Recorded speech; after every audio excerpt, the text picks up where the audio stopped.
Hello, everybody, and welcome back to Movie and a Hun. I'm RJ. And I'm Paige. And today we're talking about 2000's Scream 3, also known as the bad one. The really bad one. It's funny, though. Yeah, but It's really funny. You're not going to a scary movie to laugh. I feel like that was us for a lot of these movies. Do you remember House of Wax That's or fair. My Bloody Valentine? That's fair. Or Texas Chainsaw 03? Well. This one at least wanted us to laugh at it. However, this movie is best known for the butchering of Gale Weathers in her hair. I was just going to say. In her style. I mean, here's the thing. If I was Courtney Cox, I would have been pissed. Now, the minute they showed me that hairstyle, I'd be pissed. I'm very interested.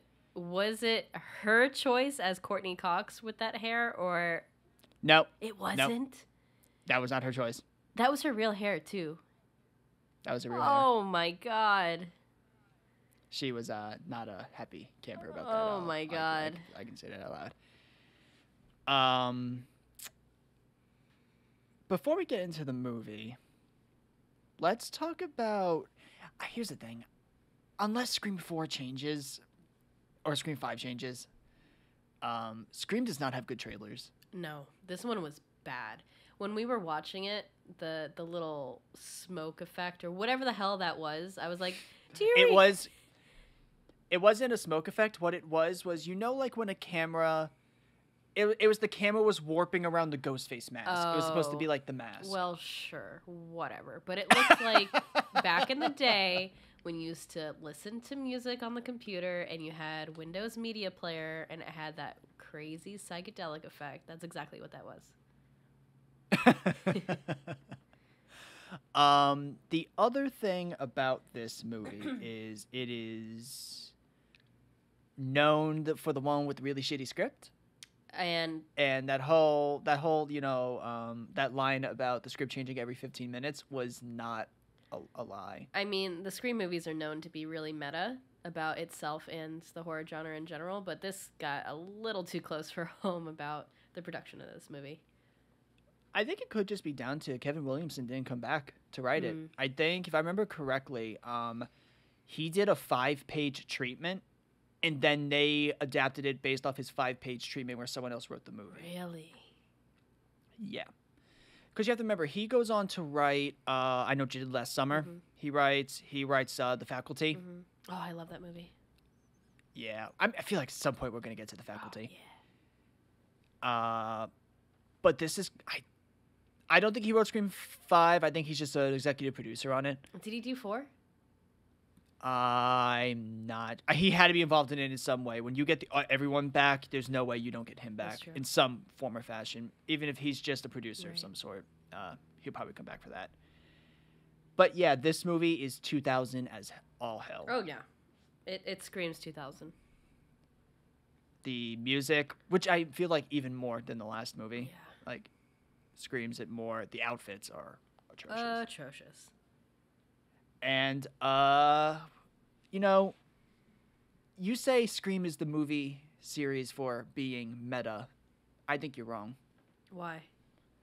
I think Scream is the movie series for brand placements. Oh, well, okay. Because there's 5 in this movie. Oh, you counted 5. Yeah, Chips Ahoy, Saltine Crackers, Creed, and Nokia. Oh, Creed, you're putting Creed in there? Yes, because there's no way someone willfully puts fucking Creed into a movie. I bet you any amount of movie. Any amount of money. I didn't look it up. I bet you any amount of money. They're the people who did the main song for that soundtrack. Oh, I wouldn't doubt it. And I'm judging.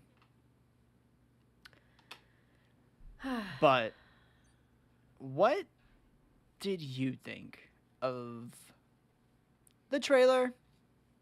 The movie, like compared to the movie, like the trailer compared to the movie. Yeah. I usually like. Do you feel like they could have put more Yes. of the movie in the trailer? I think so. I'm always saying how I like. I always think less is more for horror trailers specifically, but this I was just like, this doesn't make me want to go see the movie. Like, this is your 3rd movie. This is your final in the trilogy. you didn't know if you were gonna get the fourth movie or whatever. I had no desire to see this if I just saw the trailer. My problem with the trailer, I think, is that it mainly, I feel like 75% of the trailer is used from the first two movies. They don't actually use shots from the third. That's true. I get that this movie had a weird production. I understand that Neve Campbell was only available for, like, I think at most 20 days. Was it because of Party of Five? I think if I remember correctly, she gets a Party of Five spinoff. Oh, really? I think she's the one who gets the spinoff show. Good for her. Because, you know, she's popular as all hell, which, you know, she should be. So you have to attach it to Dewey and Gale, and one of them is carrying that, I will say that. Oh, Gale, Courtney Cox carries all of that. But then you have to reconverge it at some point. So it hits this thing of, like, this movie's 2 hours long. 2 full hours we watched this. This thing's 2 full hours. 2 full hours. And I remember saying to you, like, I think 27 minutes in, I forgot what happens next because I only remember the first 27 minutes of this movie. Yeah. I forgot. Is this your first time or is this... Watching the movie? Yes. It's my first time watching it through all at once. Usually I would get bits and pieces on TV, but I never really wanted to see this movie. I mean, in reality, I feel like you can say this movie is nothing but bits and pieces. That's true. This is probably going to be a movie where we discuss it while we're going through the synopsis. The synopsis. I stopped only because, like, Scream 1, it's just really good. This is just going to go on tangents. Yeah, pretty much. Like, I stopped taking notes for this movie after I saw Carrie Fisher. And I was like, awesome, Carrie Fisher. And I was like, all right, now I don't care.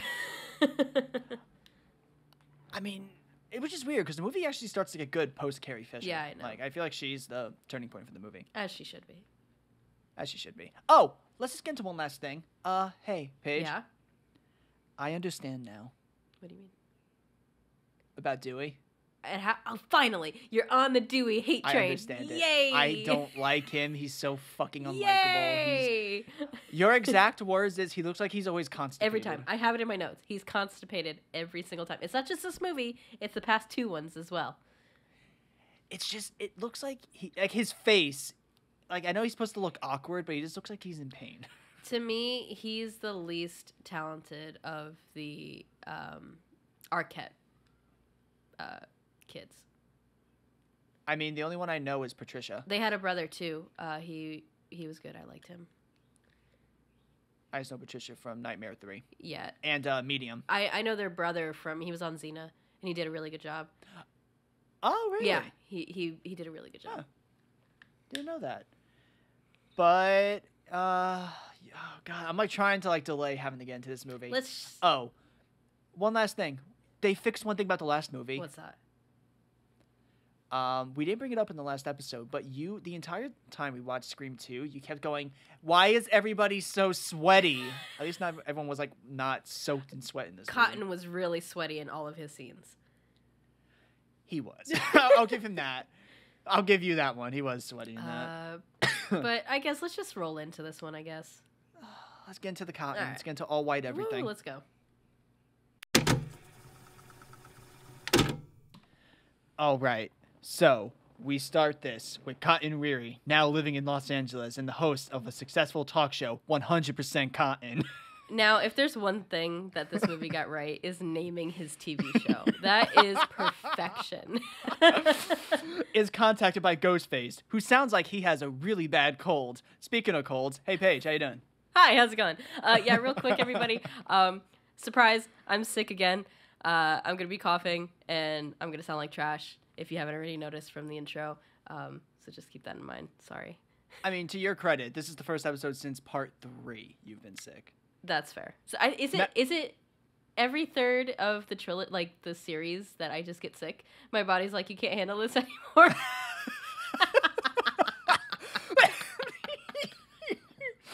It's just like, we can do 2 movies a franchise. That's it. That's all I got in us. After it starts to turn into a little bit of bullshit. You're lucky. You could have done Texas Chainsaw 3 times, and then you would have to do this 3 times. It would have been like a whole thing. It's like Beetlejuice or something like that. Oh fuck. Okay. Ghostface demands to know the whereabouts of Sidney Prescott. Which, how the fuck would Cotton know where she is? It's not like they're buddies. Yeah, I was gonna say, do they talk every Thursday? Like, do they just catch up on the phone? I don't get it. It's like, oh yeah, let me talk to like the nighttime host that, blackmailed Sidney to go into Diane Sawyer. I didn't understand that logic either. I think it was just to connect this movie to, I don't fucking know. It's stupid.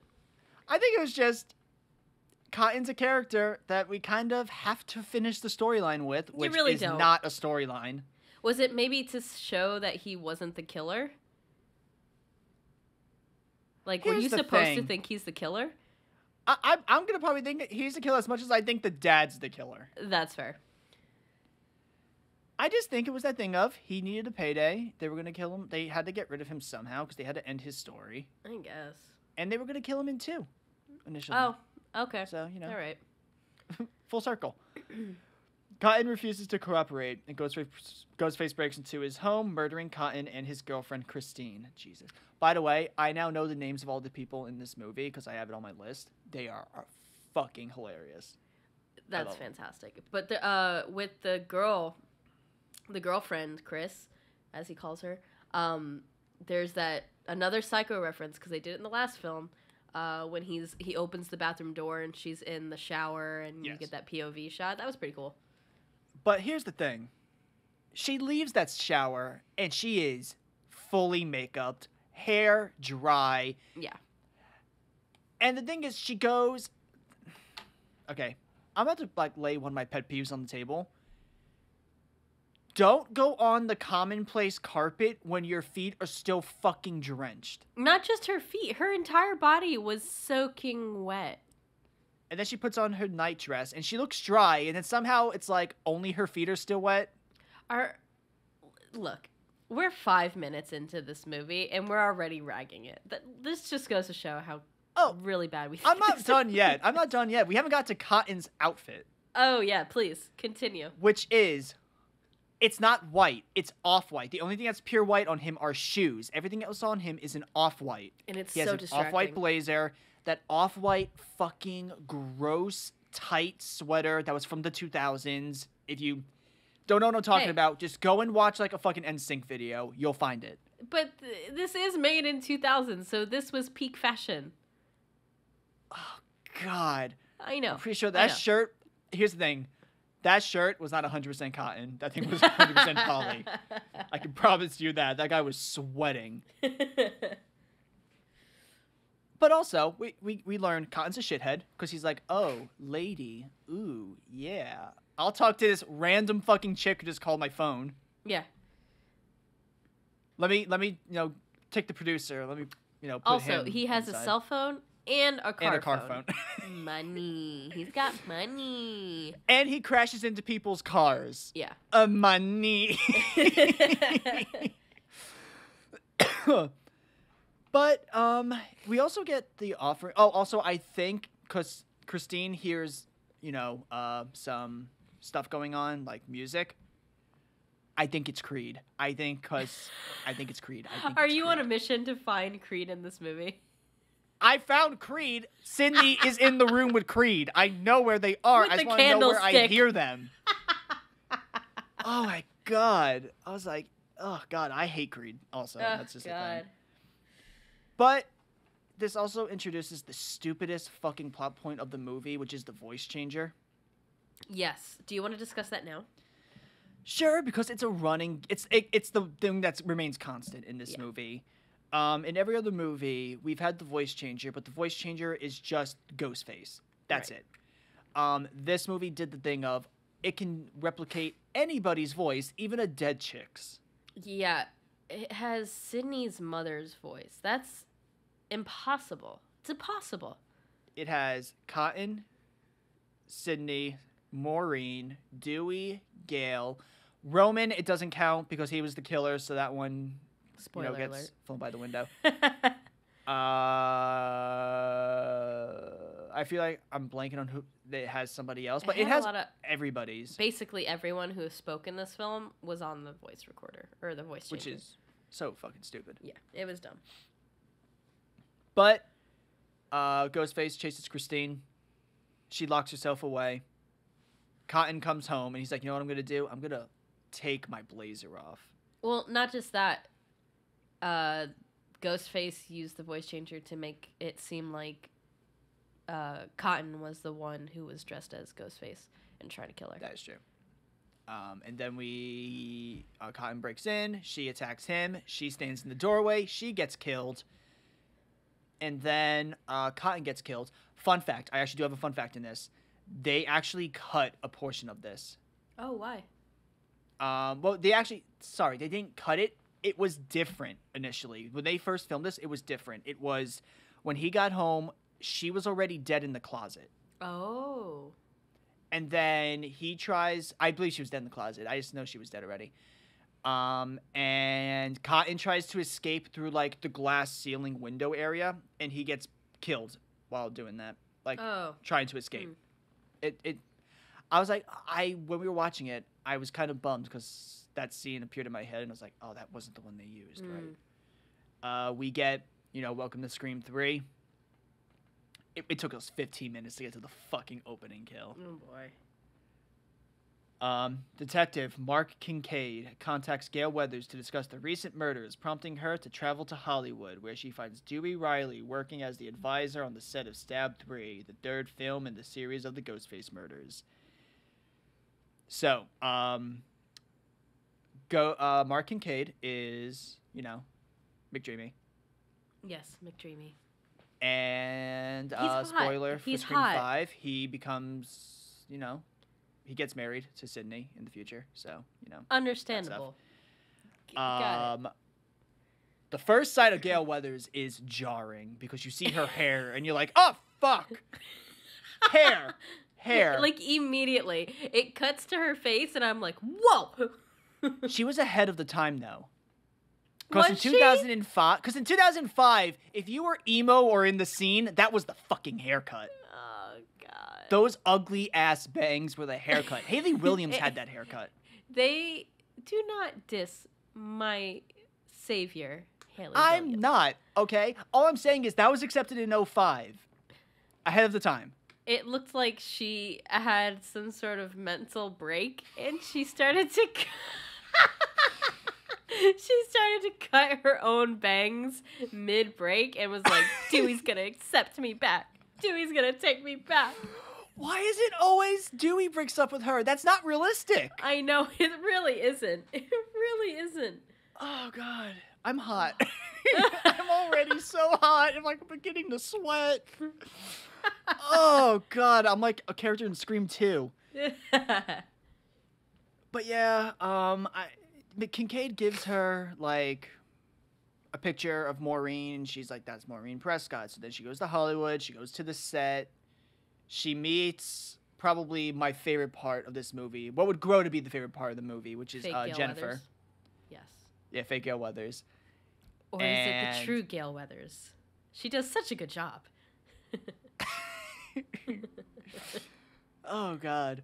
But she is... I love the first, because you were like, oh, is Jenny McCarthy supposed to be Gale Weathers? And I was like, no, wait a second. And then all you see is lime green outfit appear from the background.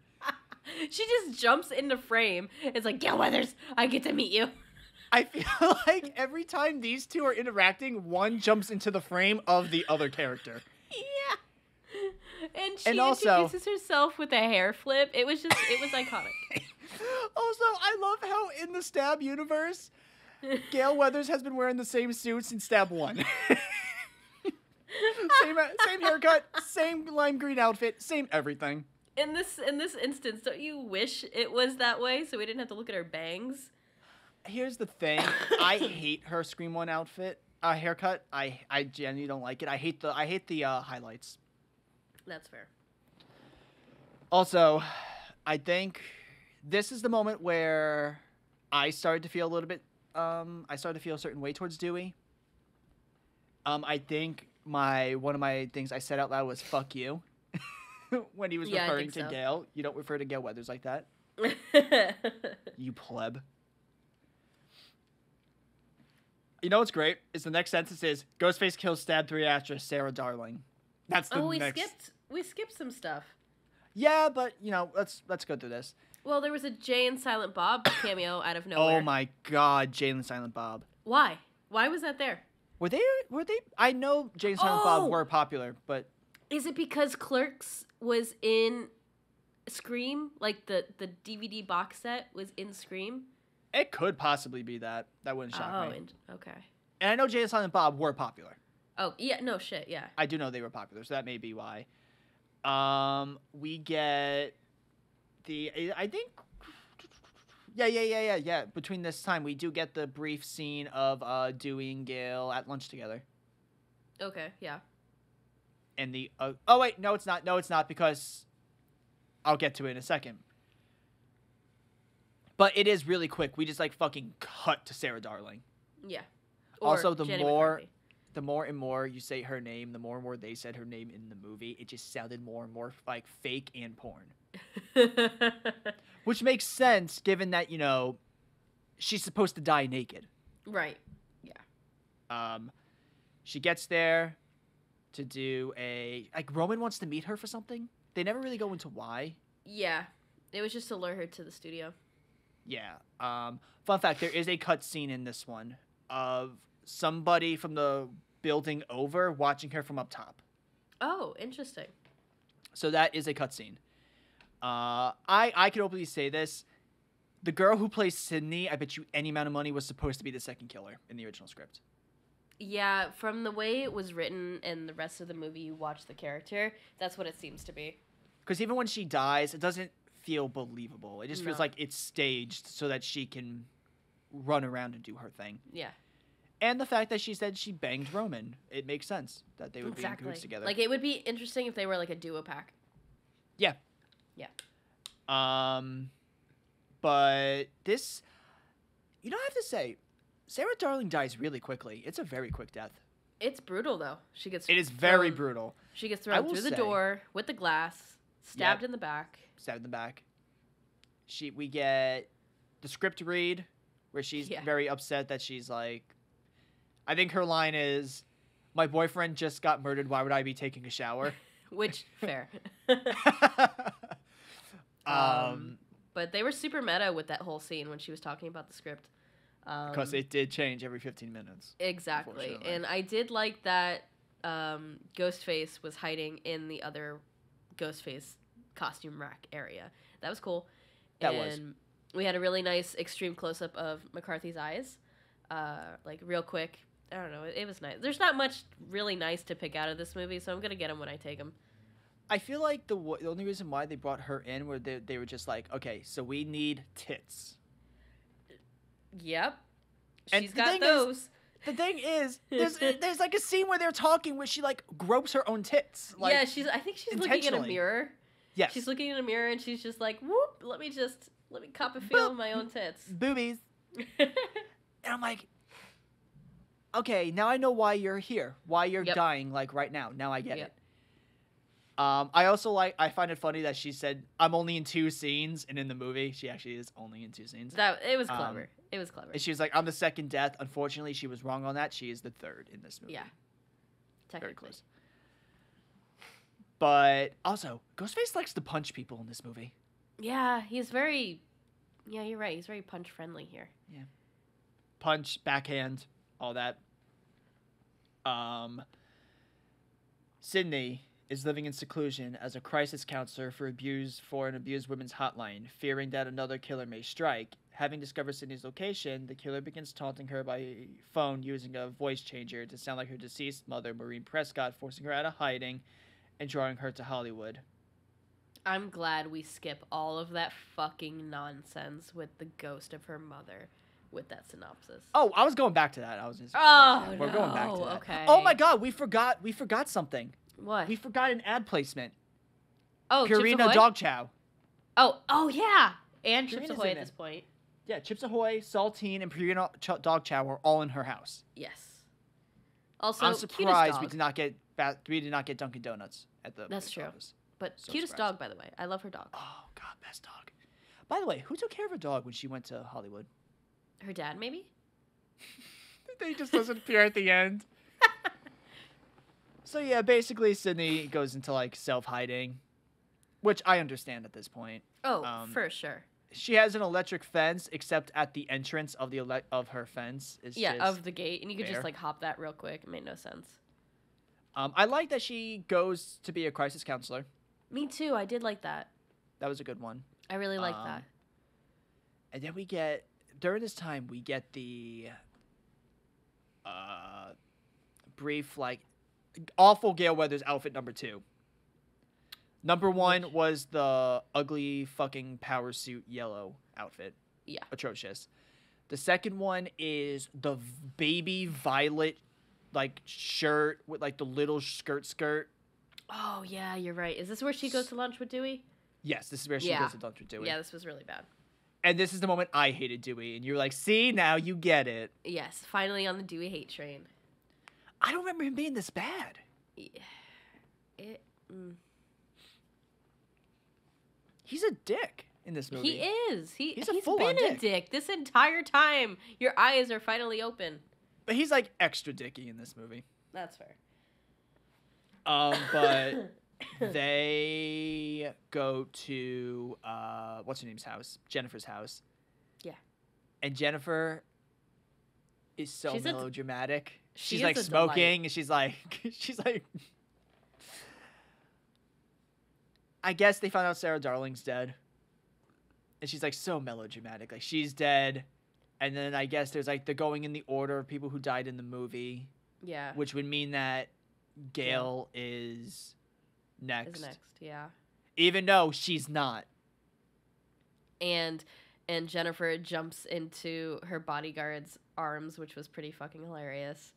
Well, not that, but did you not hear what she said when she was getting killed? What's that? Gale Weathers was the killer of Stab 3. Oh, right. Yeah. But the guy who plays Joe Swanson in Family Guy and is the bodyguard. There's a bunch of other voice acting. He was Kronk as well from Emperor's New Groove. But he does acting and voice acting. I like this guy. He's always a good time. He's very multi-talented. Oh, absolutely. Yeah.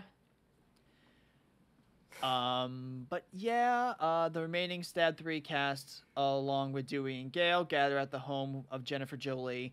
Okay, wait, Jennifer Jolie?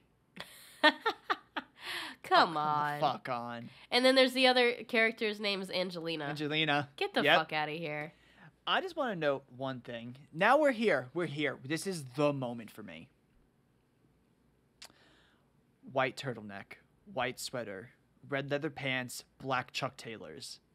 What I am describing right now is Gale Weathers' outfit for the next 20 minutes. God, it was a nightmare. We couldn't look away. We just couldn't look away. That's something I would expect like Paris Hilton mid-mental breakdown to wear in like 2004. Yeah, that's fair. It is so fucking ugly. And it's a layered ugly because first you see the turtleneck, which you noticed, and then I was like, the pants. How you know? And then I was like, the turtleneck is covered in a sweatshirt. Like, oh God, I'm surprised he didn't say like Coach or like Juicy. And then like sooner or later, I see the black and the white like the toe stop, and I'm like, oh, those are Chucks. Yeah. No, why couldn't they be red jeans? If they were red jeans, I actually would have understood the Chucks. And also, we get 2 more bodies in like the next 5 minutes. Yes. This movie has a lot of deaths very quick. It just like you said when we were watching it, they were dropping like flies left and right. They were. We get Gale Weathers eavesdropping, hearing Dewey be a fucking asshole. Yep. I hate him. I hate Dewey so much right now. We have Jennifer. Like what? Jennifer. I don't know if she's like super drunk off wine right now, or if that's just how she's acting.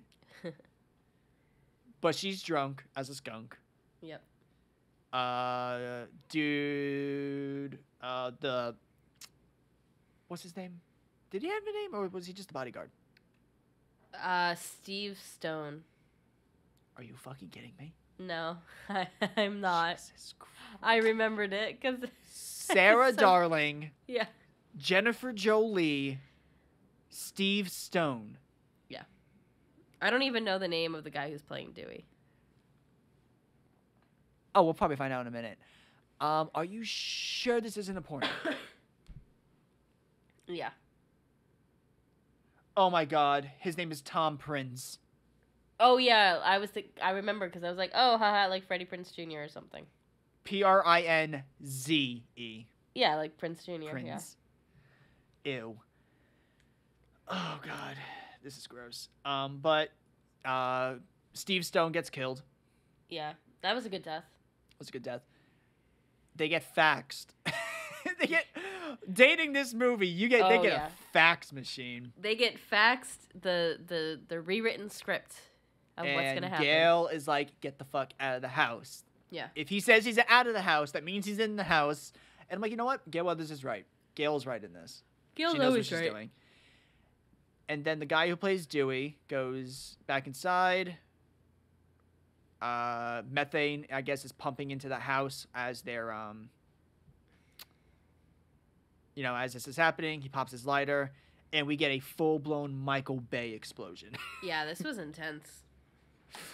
I'm surprised no one got, you would have got singed at least, a little bit. But they get thrown off the side of the patio, down the hill, and they get your favorite line. Jennifer's just like, I can't stop rolling. And I'm like, someone wrote that line? Like, who's saying that as they're rolling down a hill? Get the hell out of here. I can't stop rolling, guys. It's crazy. I just can't. It's steep. It's very steep. Also, this would have... I felt like the girl who played Sydney, this would have made sense because she would have been conspicuous, enough to start the gas. She walks away. It just makes a lot of sense for her to be the killer. Or one and of then the when they come down the hill and Dewey shoots Ghostface, who's going after Gale, what's her name? Sydney 2.0, I'll call her. Oh, she's Angelina. Angelina, right. Angelina comes out from the side of the frame, and she's like, oh, I'm here. Oh, God, he's dead. I laugh because she's just like, the house exploded. It's like, crazy. Yes, bitch. Yes, bitch, we were there. You were like, oh, my God, she stabs. And I'm like, oh, my God, she's a moron. It's even worse than being stabbed. Oh, man. I think after this... Also, we get the first thing. Dewey shoots Ghostface. Yeah. Ghostface gets away, but not before leaving another picture of Maureen He's like, Prescott. well, I gotta set the scene. I gotta leave my clue. Oh, God. This movie's a fucking mess. Like, if I describe this movie, it's just a capital M mess. I feel, do you know, when we were at work, and it's it was the holidays, and you'd be 50 places at once. Yeah. And then finally you'd sit down, but your head is so out of it because you're like, my head's still in 50 places. I'm trying to get back in one place. Yeah. And there's just that feeling of being so overwhelmed. That's how I feel describing this movie right now. Yeah, there's so much going on, but there's nothing going on. It's like a set piece after another set piece. Yeah.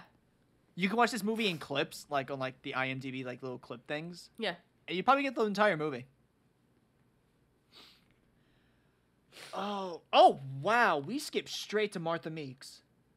Okay, yeah, let's just do that. I don't care. No. I don't even remember what happened after this happened. That means we're skipping, what's her name? Carrie Fisher.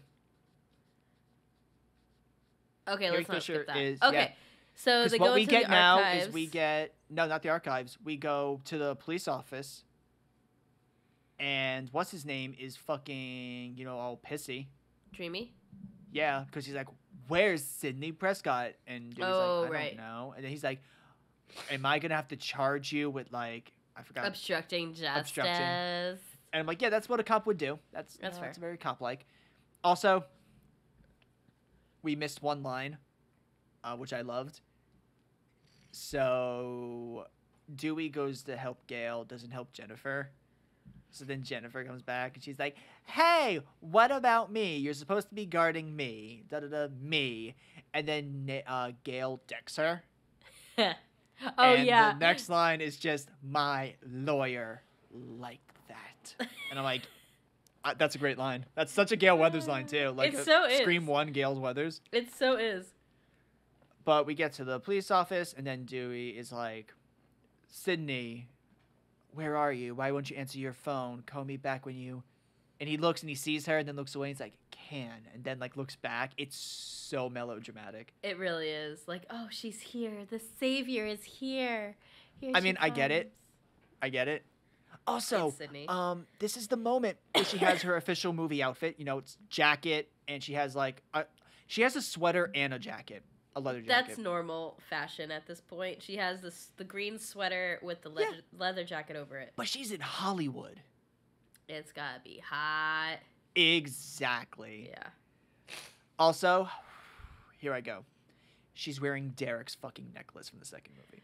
Yeah, you pointed that out, and I was like, that's all I see now.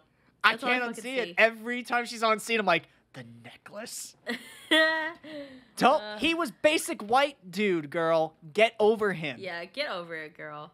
You were dating him for like, what, 2 months? Get over him, okay? Make sure he's in the other room. Yes, literally. Which she does fall for him like 5 minutes from now. Understandable. I would too. But they bring her in. They do the whole like, your mother had like a secret life. Shocker. Also, we skipped one thing let's go back really quickly. When she's talking to her dad, she kind of pseudo blames. She's like, what if mom like is to blame? Like, you know, that whole thing in Scream 1 with Tatum was like, what if those rumors were true about your mom? Yeah. She kind of becomes that voice. Yeah. And then her dad's like, you're secluding yourself and you changed your name and you should move back with me. And I'm like, she should do none of that, actually. No, she shouldn't. She's trying to protect everybody. And herself at this point. Yeah. But they realize that a picture of Maureen Prescott that is taken is a picture that Jennifer Jolie was taken. It was photoshopped. Exactly. It was 2000s photoshopped. Bro, it was so bad. And Dewey's like, when Dewey sees that picture, he's like, oh, this is such a good photo of you. I'm like, what are you talking about? You know what it looks like? Do you know, like, in, like, a Disney Channel show, it's like, it's me in Milan. And me in Tokyo. Yes. And that's what it is. It's like my headshot at this backlot that was holding out the backlot. Oh, that's a perfect description. Which is stupid because you had access to the area while filming. You could have just took her photo. Unless they intentionally made to make it look like that. Like that was just like a running joke. There's so much wrong with this film. I can't handle it. But they get there, and Gale tries to get to the archives. Also, by this time, we get Gale's good outfit, finally. It's black denim jeans, black denim jacket, orange tank top. Yeah. That's it. Also, that should have been the outfit that gave her Chucks. Would have been great. I agree. That would have been a great Chuck outfit. Also, why does Sydney never wear Chuck Taylors? I feel like that would have been her. That's very Sydney. That's a very Sydney thing. Yeah. Whatever. But she goes to the archives, and then we get Queen. This is it. This is the moment where we begin the buddy cop. We begin the buddy cop. Yeah. We get the buddy cop. Jennifer's like, I'm stuck to you because if they're gonna kill me, they're gonna see you and kill you instead of killing me. And Gale's like, okay. Whatever. You can get me inside. Like, that's it. That's it. I swear, I hated Jennifer until this moment. The minute you put them together and only alone together, magic. And they always are holding hands. It's just the best. Always holding hands, looking at each other, screaming. It's fantastic. It's great. Is this the highlight of the film? Yes. Oh, 100%. Yeah. You know, like, Gale Weathers had to actually carry this movie. Like, usually I make the joke, like, Gale carried it. She actually had to carry this one. Yeah. But we get to the archives and we see Carrie Fisher, but not Carrie Fisher. So, question. Why the hell was Carrie Fisher in this movie? I feel like they probably just asked. That's so weird. It is. I feel like I should have done some research on that one, but that one I don't know. I like that the name of the movie on all the stuff was like Star Wagons. Yeah, it's fantastic. And then they did the joke. Or like the rumor. Because I remember for a long time there was that rumor that like, oh, Carrie Fisher slept around with the people to get the job. And and she makes the joke herself. And it's like, oh, haha, she's in on the joke. Well, because like, I feel like, Carrie Fisher never gave a shit. She is the definition of someone who never gave a shit, which, God bless her. Amazing. I wish I had that ability to not care about like outside forces. Same. But also, I don't know. I feel like it's kind of stupid that it's like, oh, look, a woman got this role. She slept with a guy to get the role. That's the dawn of movies. Like, it's been but like also, that. That's a strong plot point of this entire movie is... Yeah. Girls, woman characters, or, just, the idea of women sleeping with men to get a prominent role of some sort in a movie. Yeah. It is used for, I think, used for this. It's used for Maureen. It's used for Angela. It's a recurring thing. I kind of wish they didn't lean into it. Like, it's, you know what I mean? But whatever. It doesn't shock me when this was during the time where the Weinstein Company owned Scream. Oh, okay. So that whole line about, people do shitty things and still get by all the time is a lot more of a creepy line when who owns like what studio this movie is getting released under. Yeah, they could have been underhandedly making a comment about that. You know what I mean? I mean, again, how meta the series is. That, and also this was a well-known thing in Hollywood. Exactly. Like there's that whole Uma Thurman interview where Jesus. she says like, don't go to a party where he's there. Like it was a well-known thing in the circle, which is disgusting that it was well-known and it was allowed to continue.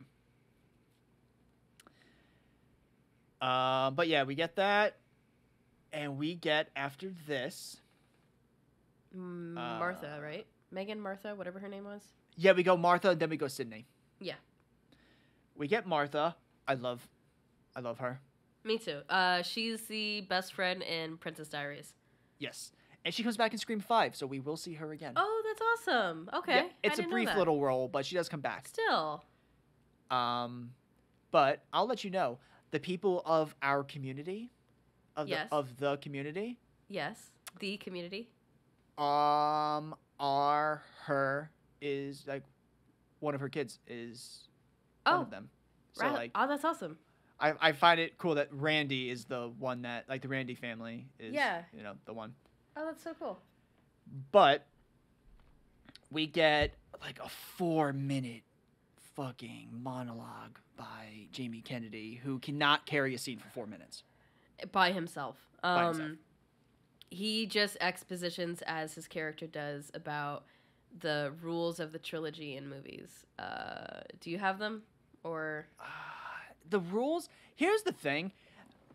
Usually there's like a set of 3 rules. There's only one rule, which is anything can happen. Yeah, the rules don't apply anymore is basically the rule. It's rules don't apply. Something you didn't know about the past. There's something about like the story isn't how you know it. Something in the past comes back to bite you in the ass. The killer is superhuman. The main character can die. Blah, blah, blah. Yeah, exactly. Everyone's on the table. Superhuman. Something about the past isn't true. And then you find it out in this movie. Yeah. That's it. She leaves. And we get... Sydney goes to the set. Yeah. This is upsetting. For a person who, is still not done with their trauma. Obviously, when you change your name, put yourself in hiding, electric fence, all that stuff. And you're going to a place that is not only a perfect recreation of your house, but also a perfect recreation of your house the night your mom died. Yeah. extremely triggering, obviously, for Sydney. Nev's acting for this, top tier. I just felt so bad for her. She was hearing things from Scream 1.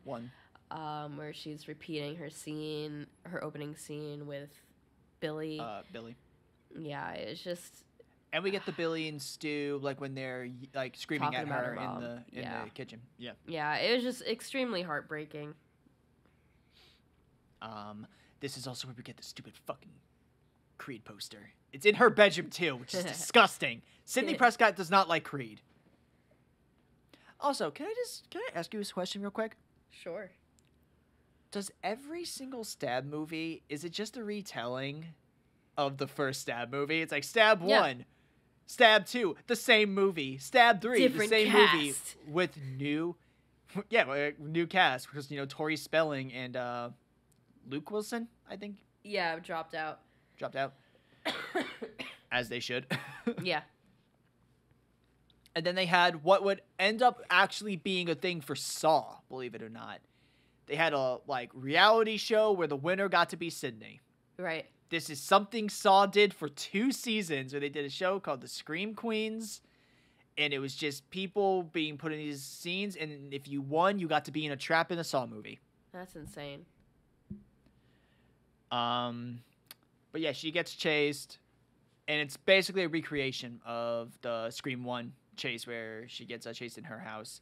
Yeah. This is also the scene where I noticed the stupid necklace.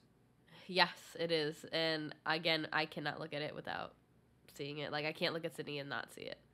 This is also the scene where I realized no one cleaned up catering, so catering was just there.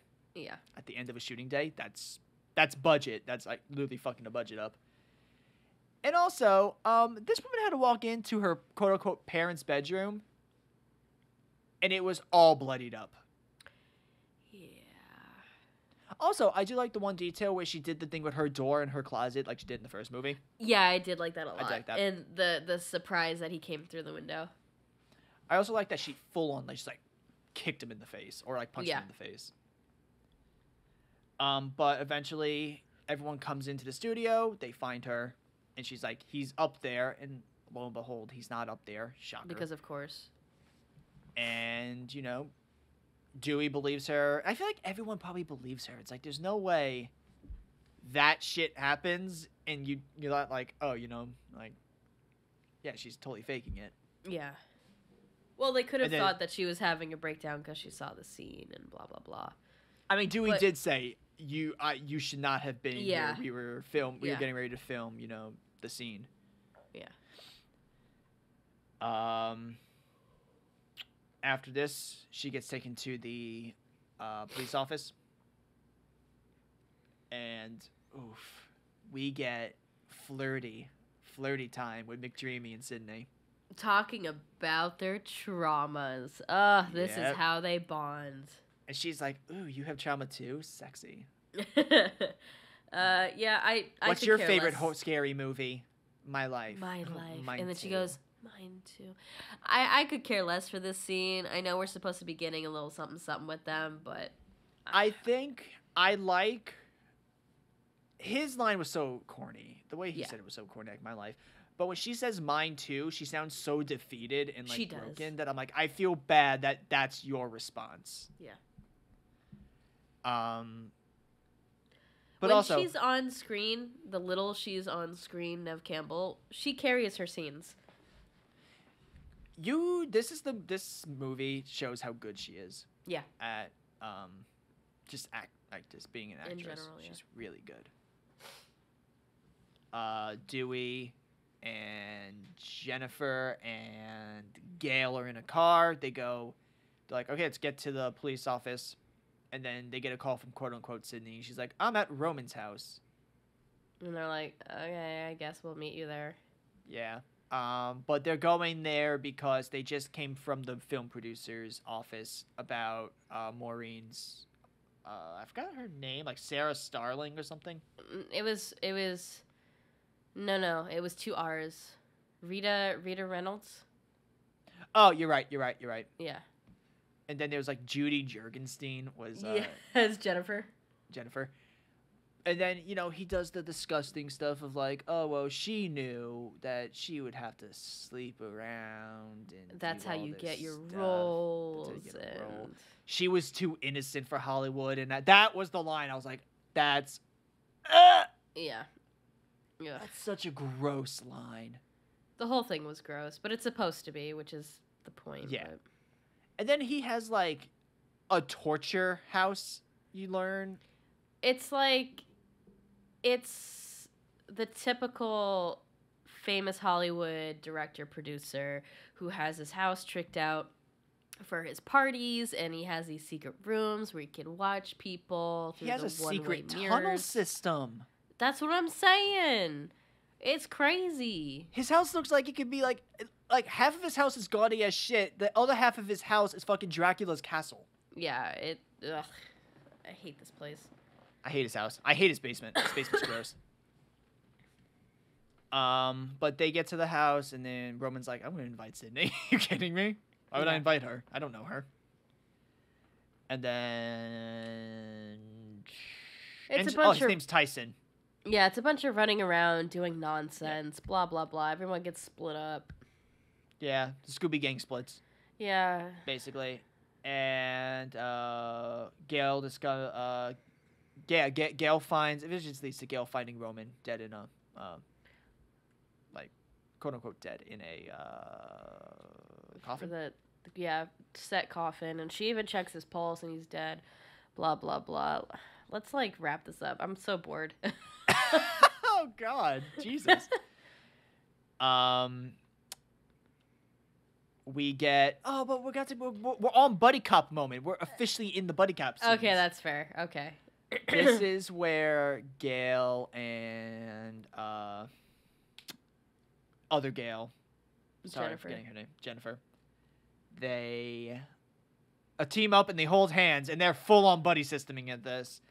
And the engineer's like, I didn't sleep with Roman to die, and then she dies, and they both see her getting dragged, and they look at each other and just scream. And I remember you started laughing your ass off the moment this happened. It was really funny. I'm so sad that she died. Me too. I would like to see her come back. Me too. A little bit. It was such gold, her and Gale. Eventually, it just ends with a bunch of... they fight in a bedroom. Yeah. Parker Posey, who's the actress? Yes. Falls into a closet, then falls into his, the Dracula half of his house. The one-way mirror where he sees the bedroom, so it's creepy and... Yeah. That's it. And then Tyson gets stabbed and thrown off the second story onto That's concrete. not the brutal part. The brutal part is when he gets the rug pulled out and he falls right on his neck. Yeah. Oof, that was tough to watch. That was brutal. And he didn't even die from that. Oh, God. I was like, oh, he's certainly dead. And then he gets up and he runs. I'm like, really? Which is funny, because if this was a Halloween movie, he would have been dead from that couple. Yeah, that's so true. He gets thrown off. He's dead. Somehow he magically appears where Parker Posey is. Like, he knows exactly where in the house she is. Knows the exact entrance he has to get into. And then we get the saddest death of the entire movie. Which is Gale, our girl 2.0. dying in the mirror. And then Dewey uses all of his ammo to shoot each fucking mirror. I was like, really? Dewey looks at Gale and he's just like, do you see the mirrors moving? Let me shoot the ones that aren't moving first. Yes, jackass, we see it. It's moving. Shoot them. And then, she's like, you can't kill me. I'm the killer. And then, she gets killed. Which, honestly, I think Dewey would have killed her. I agree. Mistake. I actually think that would have been a better death if Dewey accidentally kills her. And then... So, Sydney shows up yet? No, Sydney gets a call first, because the police office is having a fucking pizza party for some reason. Yeah, that was so random. I don't know why. Whatever. McDreamy has left. I forgot where he went, but he's gone now. Yeah. Then Killer calls Sydney. Sydney's like, hello. And the person's like, hello. It's basically just a mirror thing for like a few seconds. And he just goes, come to the house. She goes to the house. Thank God. Thank you for skipping that. He sees... Also, I was going to say, when they were on the phone call, all you heard was Gale be like, no! And you hear Dewey getting the shit kicked out of him the entire time. I was laughing. She gets to the house, tries to untie them, Killer attacks, she shoots him like 5 times, gets one more bullet, McDreamy appears, and he's like, you know, seemed like a perfect third act, which he looks very sus. Yeah, I will admit, he does. He looks incredibly sus. Killer attacks. McDreamy gets the shit beat out of him more than I thought he did. It was really bad. He was super bloody. You're like, oh, you know, he kind of got the crap kicked out of him, and then they cut the camera to him like 2 minutes later, and he looks like he got mauled by a bear. Like, he got stabbed, then he got punched, then he got his head bashed into the fireplace. He got fucked up. What I think is funny about this scene is he goes, Sydney, watch out! And he pushes her head first into the chair. Yeah, it's like, ooh, that wasn't the goal, buddy. You're not gonna knock out your star here, Jesus. She starts to run. She finds the secret bookcase, gets to the secret theater that they were talking about before. She's seeing her mom's movie crap. Yep. And then it turns out it's Roman. Oh my god. Whoa. Shut up. At this point, you were like, who the fuck's the killer? Like, everyone's fucking dead. Is it like the cop? Is that like the other cop? I thought it was McDreamy's partner. I'm like, oh, that's weird. Is it Ben Stiller? Is it like that Ben Stiller guy? Is it Carrie Fisher? I remember there was a preview like, do they kill Carrie Fisher? I'm like, no. Like, yeah, I got a little worried. And then he's like, I'm your long lost... Oh, God, this is painful for me to talk about because it's so stupid. It's like a novella right now. It is. Also, this entire movie, you know, soundtrack, acting, set design, everything. You could have told me this was One Life to Live, and I'd been like, yeah, this checks. Yeah. Every time Dewey and Gale were on the screen, it was like the most One Life to Live, you know, like... For a horror movie... Smooth rock, like that nice little guitar playing. For a horror movie, this was so melodramatic, and then at times comedic. Like, yeah. It was all over the place. I will say the soundtrack in this movie was really distracting. Yeah, I know I had a problem with Scream 2's, but you really hated this one. I hate it.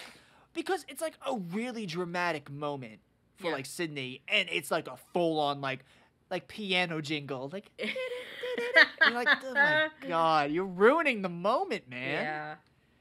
Stop it. But yeah, he's just like, I don't know, Rita Repulsa or some shit. She's my mom. It's stupid. And then what happens? You know, what happens next? He has his monologue, yada yada yada. He gets shot in the head. Right. Oh yeah. Goes. And then Sydney gets the shit beat out of her. She beats the shit out of him. And then he's like, look, it's Roman, the one who like made your mother like, you know, a woman who sleeps around. And I'm like, I don't think that was a thing he did. And then he slices his throat.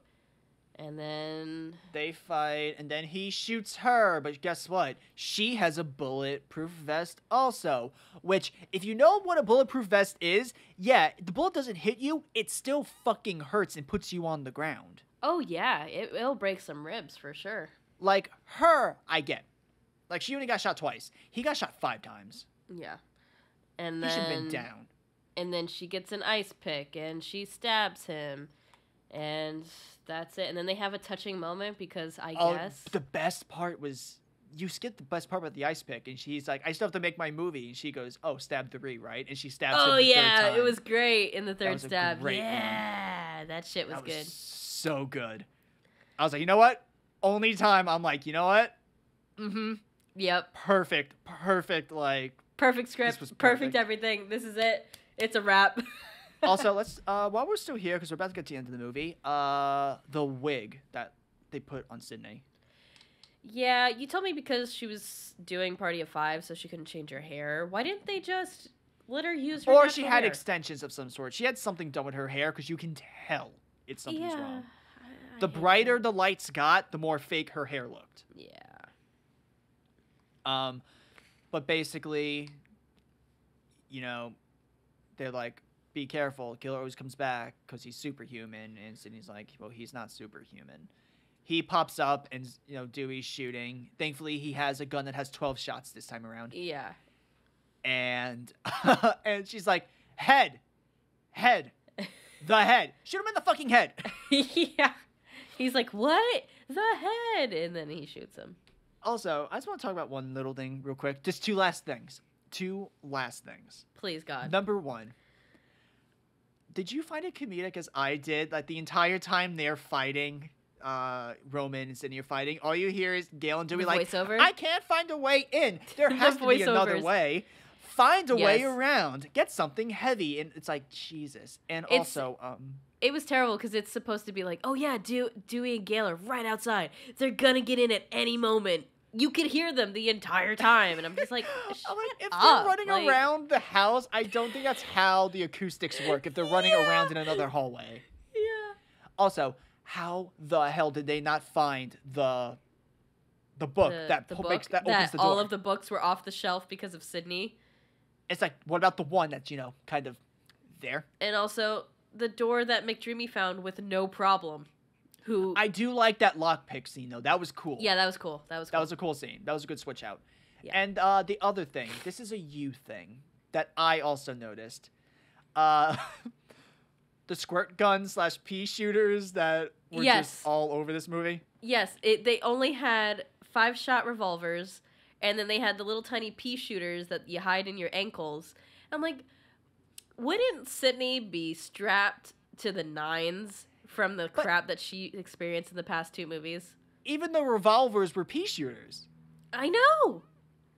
Like, we're shooting 22s here. Like, the one that McDreamy had, the one that looked like a toy squirt gun. Yeah, it was bad. That was pathetic. I was like, did someone really bring that? Oh, God. I can't. It was... Those guns were... I know... Like, My Bloody Valentine, it was stupid because the dude had a shotgun, then he pulled out his pistol. Right. This one, it was like, you're a cop. I know you have an artillery. You said this is the most expensive movie of the Scream franchise? Tied. Right, okay. 40 mil to make this one, 40 mil to make Scream 4. Of course. So, they had the budget, but they only had the budget to have 2 guns. The revolver and the pea shooter, and then the squirt gun. Okay, so that's 3 guns. Do you not think that a lot, like at least 20 mil of their budget went towards, renting this house? No, towards Nev and Courtney. Oh, easily. That had to go towards them. Easily. And then and then 15 million had to go towards that explosion, and then 3 million had to go towards this house, and then a bologna sandwich had to go to David Arquette.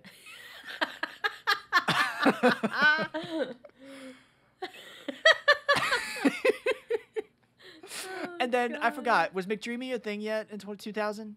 I think so, or he's up and coming. He was a thing.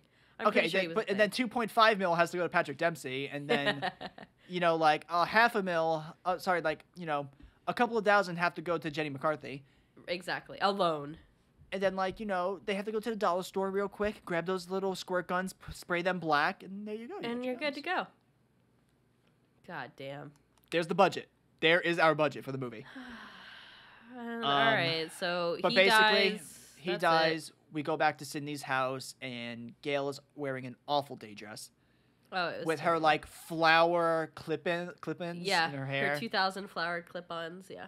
Looks like she came out of fucking Claire's. And Dewey's like, "Can you sign this book? Gale Weathers. The Woodsboro Murders by Gale Weathers, which is she does say at least once in this movie. Thank God. And he's like, just sign it for me. And then, it's an engagement ring. And he's like, I know we don't work out, but we should try. And it's like, dude, that's what dating's for. And then Sydney's walking with her dog, and they come into the house, and Patrick Dempsey's there with his broken arm. Like, they're like, we're going to watch a movie. And then her door opens, and instead of closing it, she keeps it open. Because her heart is now open. Well, that, I guess in that way, it's, her heart is now open. I guess you're right on that one. So, was this supposed to be the end of Scream? Yeah, of course it was. Okay. The next one doesn't come out to 2010, 10 years later. Okay. But yeah, this was the last one, which I get. Here's the thing. If this was it, if this was the last one, I get the ending of she's finally feels safe. Same, 100%. I completely understand that. I made fun of it, but it makes sense if this was the last one. Unfortunately, there's 2 more. As you can tell. Oh, God. Let's get to the roundup. This one will probably be quick because, you know, our thoughts are discussed in this. Yeah. All right, let's get to it. Let's do it. All right, Paige. So here's the thing. You're sick. I'll cover this one first. Thank you. It's the worst Scream movie. Straight up. It feels like I just watched a 2-hour montage. That's a good way to put it. I'm overwhelmed. And not in a good way. It's just like, it was a lot of like stimulation getting thrown into my eyeballs at once. God, does this... Also, I just want to note something. I know I gave Scream 2 an 8 last time. I'm upping that to 8.5. Okay. Putting it out there. So this movie, what did you think? And I want to see if our rating's the same. Okay. Terrible script. Terrible score. The only good acting was the Gale duo because that was really fucking funny, but that's not what I want in a horror film. And Sydney. I hate Dewey. I want more Sydney, but I get it. This movie was an absolute train wreck. I'm going to give it a 2. You know what? Seriously, a 2? I'm going to give it a 3 give it a 2. because it's funny. Okay. Hold. Before I hold you to that. I don't remember. If you hear paper moving, this is me trying to figure out what is rated a 3 in our realm. Oh, I have no idea. So you will be rating this movie lower than... Sorry. This was a 3. You would be rating this movie same rank as My Bloody Valentine, lower than House of Wax. Yeah, that sounds about right. House of Wax is a 4. That sounds about right. All right. I have a question for you. Okay. If this was the end, how would you feel as the end of the Scream franchise? Disappointed because of how much of a mess it is. But I do like that Sydney gets her happy ending, quote unquote, where she's finally at peace. I do like that. But other than that, I don't give 2 shits. I'm gonna let you know that you and I are pretty close in the ranking. Okay. I'm giving it a 4. Wow. Why? Because I gave House of Wax a 3.5. I gave Friday Part 3 a 3. And I do think this is better than that. I genuinely had moments where I was having fun. That's fair. You know, when we were watching House of Wax, I very much remember you and I were miserable for 50% of the movie. Literally 50% of the movie. And then something cool would happen. We'd be like, ooh! And then like be bored for the next 20 minutes after That's that. very true. Friday Part 3 was the last episode you were sick for. Friday Part 3 was also, I think, one of the worst movies of the season still. Yeah, it was bad. And here's the thing. The movie did get a lot of laughs out of me. I did have, like, you heard me. I was kind of joking around the entire time. Yeah. I was able to find the fun in it, which is something I couldn't do with the movies that are in the 3s. I couldn't find fun in them. And that 4 would put it perfectly on par with My Bloody Valentine, and I had as much fun with this movie as I did when we watched My Bloody Valentine. That's so true. I think you made some really good points for your rating system. I agree with them, but I'm still going to keep it at a 3. That's understandable. Here's the thing. This is the type of movie that you don't... Like, My Bloody Valentine. Would I go back and watch it again? Possibly. As time has gone on, I've kind of grown a new respect for it in the sense of how nonsensical and ridiculous it is. But I would if there were people around me, I would totally watch it again because I think this is one of those fun movies where you get to watch and make fun of it. This is one of those movies where, if you're watching a Scream marathon with people and you get to Scream 3, this is the one where you get your food, like you order dinner and you watch it, and you order dinner and you're just riffing it the entire time. That's so true. I can see this being like a guilty pleasure. Yeah. Okay. That's fair.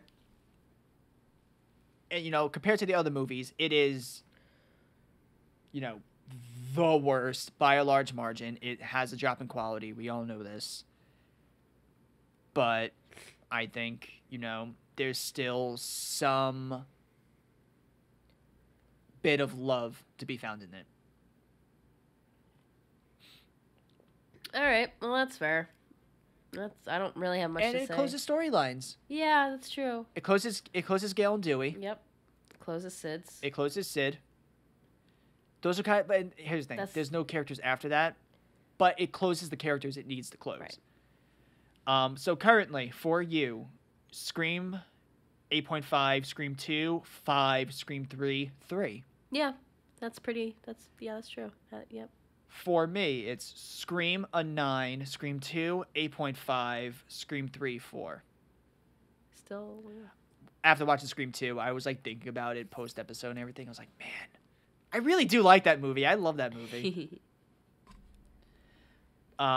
So, are you ready for what's probably going to be the more challenging part of this episode? Oh, God, yeah, we still got to do that, right? Yeah, we got to add 3. Oh, God, okay. Yeah. All right, ready? Yeah, let's do it.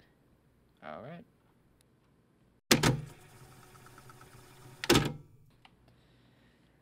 All right. Here's the challenge. There's not a lot of great here. Not at all. To find. Let's do this. Instead of being like what we should do, I think the best things of finding what we should do is by crossing out what we shouldn't do. Okay. It's probably easy. Final Encounter is a no-go. No. That's so fucking boring. No cotton. You're right. Yeah, no cotton. Maybe Jenny McCarthy? But it's so quick. I know. But it is a good scare. It is a good scare, though. Like, we can go through... Because she doesn't need to be there. No. We could go through... She could just scare you in the set place. Yeah, we can go through, like, the racks of Ghostface costumes and, like, he pops out or something. Yeah, so that's a good one. Okay, so that's 1. Okay. See? 1/3 there.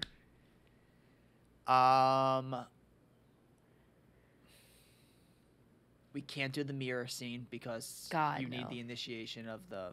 Yeah. We can't do an Angelina dies because... Yeah. I mean, the one... Oh, God. This is so fucking hard.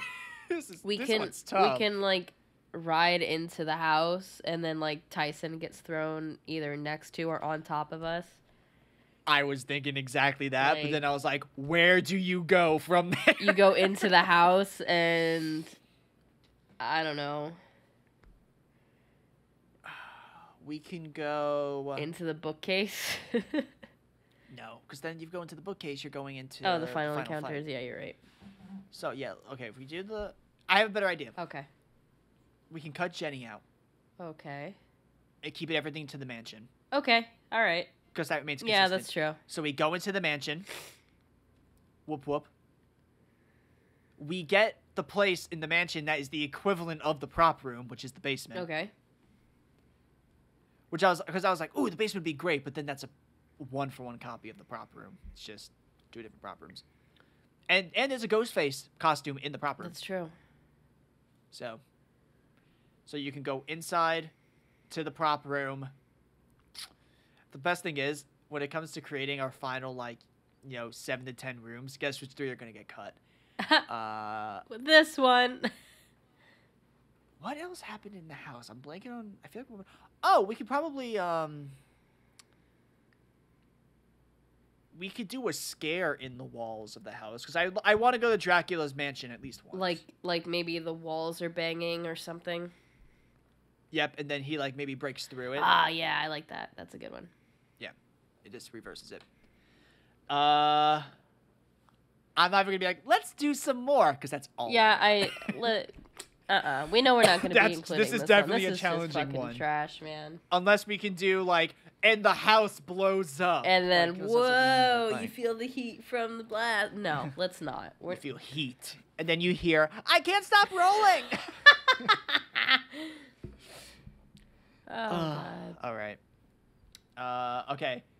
Are you ready for this nice little closing? Yeah, let's do it. All right.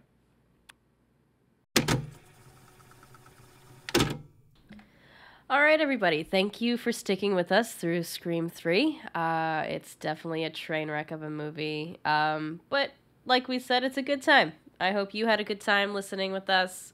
And if you watched along, I hope you had laughs like we did. Next up, we will be doing Scream 4, which is a.k.a. the one with Hayden Panettiere. That one has Hayden Panettiere, Emma Roberts, Adrian Brody, Kristen Bell in the beginning. Kristen Bell, and what's her name? God, her name always escapes Anna me. Paquin. Thank you. Yes. Fun fact: do you know who was supposed to be the original kill of the beginning of Scream 4? Who? Kristen Stewart. Ooh, that would have been She was awesome. originally, but then she was like, I can't do that. It's like, oh, okay. Well, she's like, I can't be Drew Barrymore. You kidding me? Her exact reasoning was, I can't be Drew Barrymore. that's insane. That's insane. I think it's Anthony C.W. Anderson is in this one. Oh, I think you're right. I think he's the cop. Yeah. There's the original 3 are back. Yep. Macaulay Culkin's brother. Right. With Hayden. And then there's the nerdy guy that I know from other movies, but God forbid I can remember his name. I don't remember. When we watch it, you'll see. Oh, Alison Brie's in it also. Oh, very cool. But yeah, so come back with us for Scream 4 as we're getting closer to the end of our season of slashers. Also, I'm just gonna tell you right now. After this episode, beginning of next episode, it's the final stretch. Final 3 episodes. Yeah, let's do it. Season. All right. We'll go. She'll be better. I'll be better. Hopefully. We'll be great. We'll be doing good. We'll see you guys next time. Bye. Bye.